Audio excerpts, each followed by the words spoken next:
This is a message to the 99%. There is a way to change if you really want to change. The question is, do you want things to get better, or do you just want to be right? You can't be both. Welcome to Changing the World. There is a way to change if you really want to change. You can't fight change, but you can guide change. If a few of us can stay committed, we can make a difference and actually practice real democracy for the first time on planet Earth. We need to overwhelm the powers that be with their own medicine. Numbers. Ballots versus bullets. We can peacefully overcome. We need to force our current representational government to change our voting system to participative democracy, where every single voter has an opportunity to voice their choice on all issues. Citizens must have the power to bring to vote all issues that are of universal concern. We have here in British Columbia the seed for such a possibility. We need to start somewhere to present an example to the rest of the world. Otherwise, it is all talk. We have the technology. We do not need money to buy any bullets. The sound they will hear is the click of the computer key. Step 1, educate our friends about our goal. If a person could send this link to all their Facebook friends, and their friends to all their friends, and so on and so on, you can easily imagine that the right intention might go a long way to solving our problem.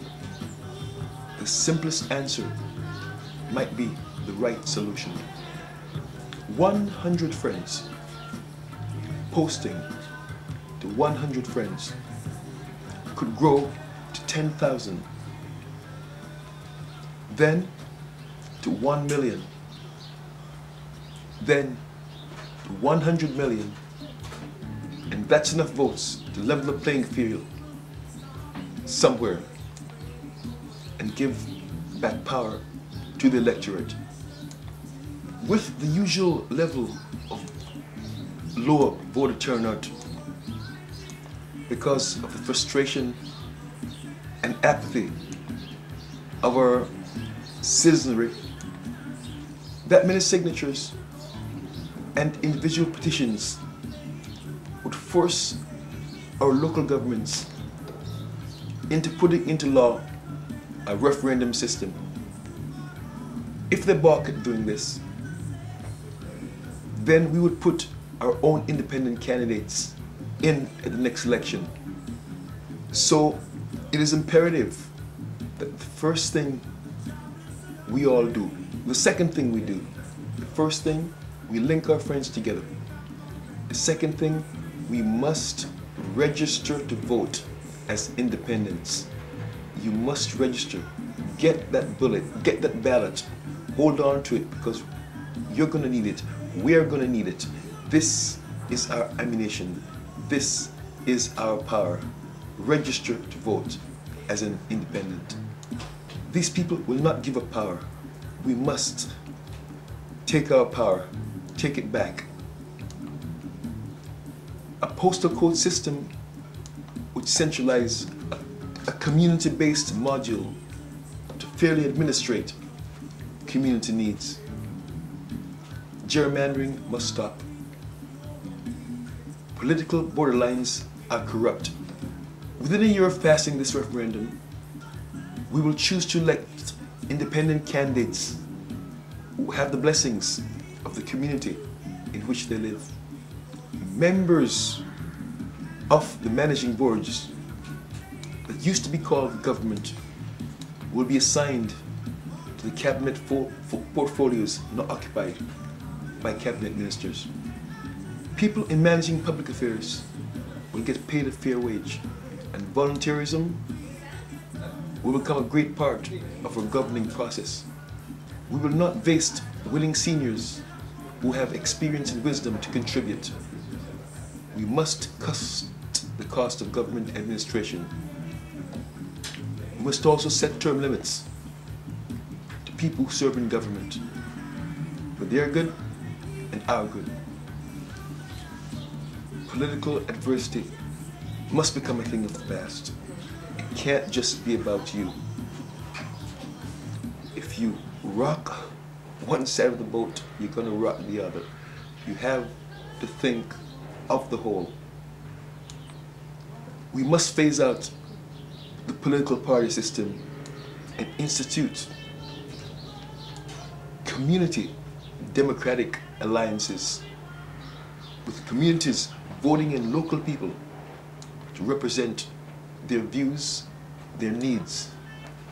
We cannot think of ourselves as a great civilization when we treat our most unfortunate citizens with such disdain, neglect, contempt, and stigma. Woe to any nation who treats their pets better than they treat the homeless. The future will mean nothing if we don't prepare a new foundation on which to build a safer and more harmonious world. Things will not change for the better in less than 10 years. We must look to the future generation and work to make the world more livable for us, the future elders. We can either designate the next generation as our saviors or our terrorizers.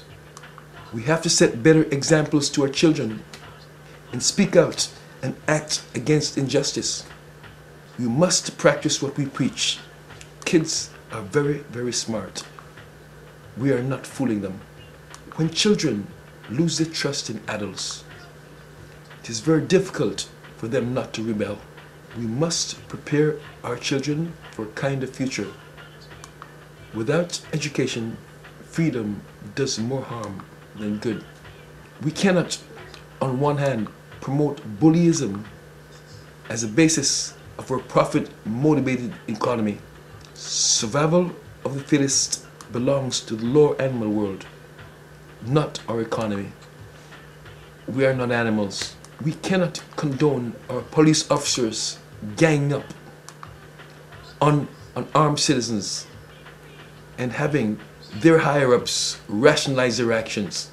You cannot expect children to snitch on their fellow mates when it is a well-known fact that policemen do not snitch against police.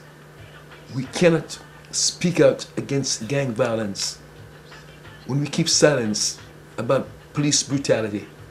We should not give up our freedom for security. Let us save ourselves from police state. Education must be made a noble pursuit.